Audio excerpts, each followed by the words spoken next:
Əli müəllim, xoş gördük sizi. Elə təsadüfən parkda qarşılaşdıq sizinlə gəzərkən və istədik suallarımızı ünvanlayaq ölkə gündəmi ilə bağlı və soruşmaq istəyirik ki, hal-hazırda ölkə gündəmini zəbt edən Ramiz Mehdiyev işi ilə bağlı fikirləriniz nələrdir? Ramiz Mehdiyevi hansı cəza gözləyir? Mediada səsləndirilən ifadələr, ittihamlar öz əksini taparsa, Ramiz Mehdiyevin aqibəti necə olacaq? Suala görə çox sağ ol və təsadüfən müharəs gəldiniz, xətrinizi qırmıram. Ona görə də məcburiyyət qarşısında qaldım ki, sizin suallara cavab verəm. Mən bu barədə bir neçə mətbuat orqanına demişəm. Məsələn, Laf TV-yə müsahibə vermişəm. İndi siz ki soruşursunuz, sizə də verim də bu müsahibəni. Deməli, ölkə gündəmini bürüyən bu məsələ ondan ibarət ki, Ramiz Mehdiyevə mətbuatın yazdığına görə 3 maddə verilibdir. Ona dövlət çevrilişi, vətənə xəyanət, bir də çirkli pulların yuyulması, legallaşdırılması maddə. Hər üçü ağır maddədir. Bu maddələrin hər üçünə görə ağır cəza nəzərdə tutulur. Amma burada maraqlı nədir? Maraqlı ondan ibarətdir ki, bu maddələri ona kim veribdir? Hansı orqan veribdir? Milli Təhlükəsizlik Nazirliyi mi veribdir? Daxili İşlər Nazirliyi mi veribdir? Prokurorluq mu veribdir? Bu barədə heç bir şey yoxdur. Ona görə də mən çətinlik çəkirəm ki, dəqiq sizə cavab verəm. Çünki nə qədər ki, ölkə mətbuatındadır, ölkənin o aparıcı mətbuat orqanları var, məsələn, Az TV, o birləri, bunlarda da bir məlumat yoxdur. Belə çıxır ki, bu məlumatı ancaq jurnalistlər yayıbdır. Mən belə fikirləşirəm. Çünki əgər həqiqətən də belə cinayət işi olsa, bu cinayət işini verən orqan biri deyər ki, bəli, bu cinayət işini biz qaldırmışıq, istintaq gedir, sizə də nəticəsi barədə əlavə məlumat veriləcəkdir. Bu məlumat da yoxdur. Bax, buna görə də məndə çox şübhələr əmələ gəlir ki, bu hardan əmələ gəlibdir bu məlumatlar, nəyə əsasən bunu yazıblar. Hətta mən Səbahi rayon prokurorunun, Səbahi rayon məhkəməsinin o yazmışlar ki, 4 aylıq həbs veriblər.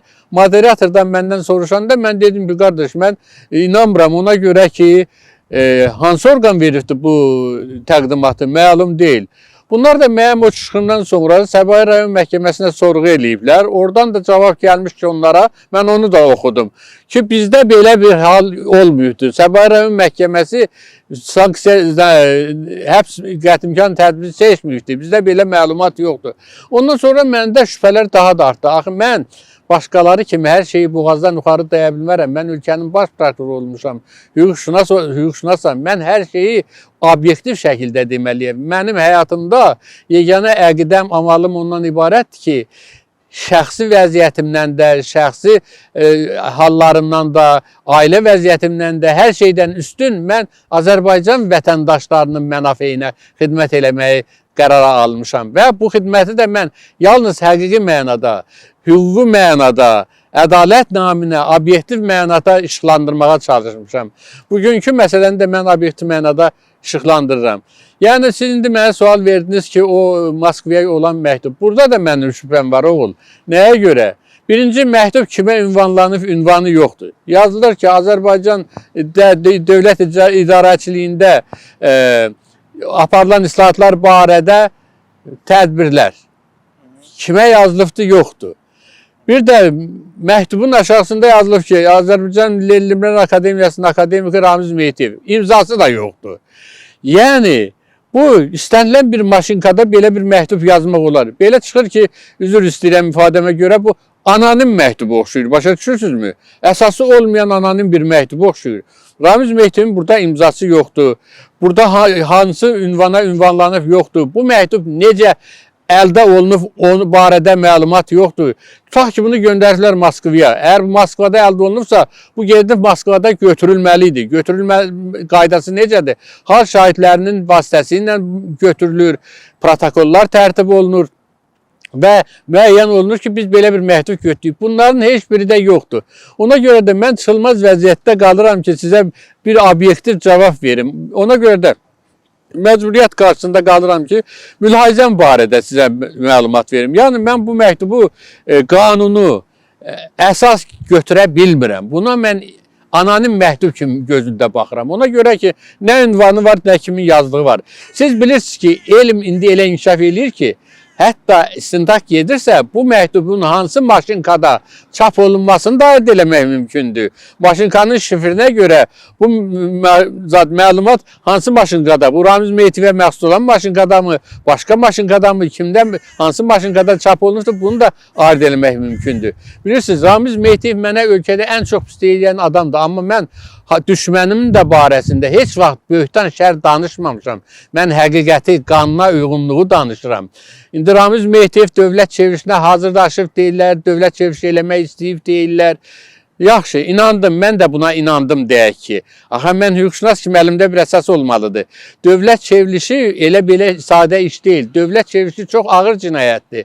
Bunun üçün dövlət çevrilişinin eləyən adamların əhatə dairəsi müəyyən olunmalıdır. Burada bir qrup şəxslər olmalıdır. Burada hərbi güc olmalıdır. Hərbi güc olmadan dövlət çevrilişini sözlə eləmək olarmı?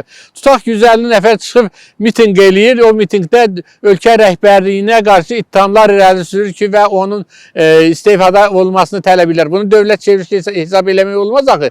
Dövlət çevrilişi zor tətbiq eləmək, zor göstərmək, silahlı zor göstərmək nəticəsində olur. Bu barədə də heç bir məlumat yoxdur və bu dövlət çevrilişində iştirak eləyən Ramiz Mehdiyevin əhatəsi kimdən ibarətdir? Bu da yoxdur.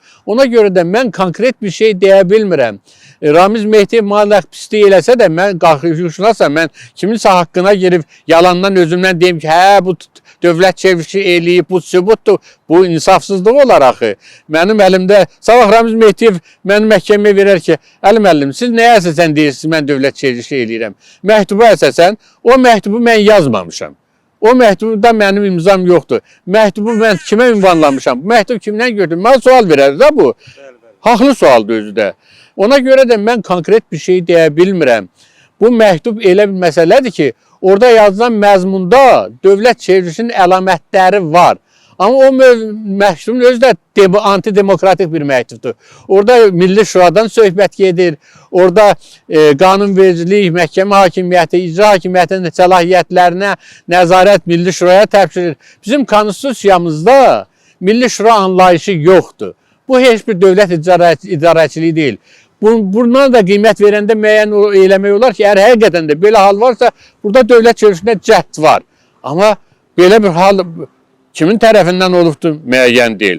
Bu məktubu kim yazıbdır, müəyyən deyil. Kimə ünvanlanıb, müəyyən deyil. Bax, ona görə də mən çətinlik çəkirəm buna konkret cavab verməyə. Bəzi adamlar çıxırlar, deyirlər ki, əsas məktubu kimin yazmağından getmir. Əsas məktubun məzmunundan gedir. Ay balam, belə olmaz axı. Məktubu yazan ortada yoxsa da, mən də gələr bir dənə anonimka məktub yazaram, çox ciddi faktlar yazaram. Altında da yazaram Məmməd Səid Ordubadi. Siz inanacaqsınız ki, bunu Məmməd Səid Ordubadi yazıbdır. Olmaz axı belə. Konkret fakt olmalıdır, konkret əməl olmalıdır, obyektiv status olmalıdır. Əmraslanov hətta mənim otaqdan paltomu götürüb Qazaxda satmışdı bir adama. Onun da bir cavan oğlan ki, deyib ki, Əli Mürovun paltosu sayılır, o da pulunu verib paltoyu. Alıb getdi mənə verdi Əli müəllim. Mən nə razı olmaram ki, sizin paltomuzu kimsə alırsa gedək yeyinə. Getdi mənə qaytardı. Çox kişi bir oğlan idi.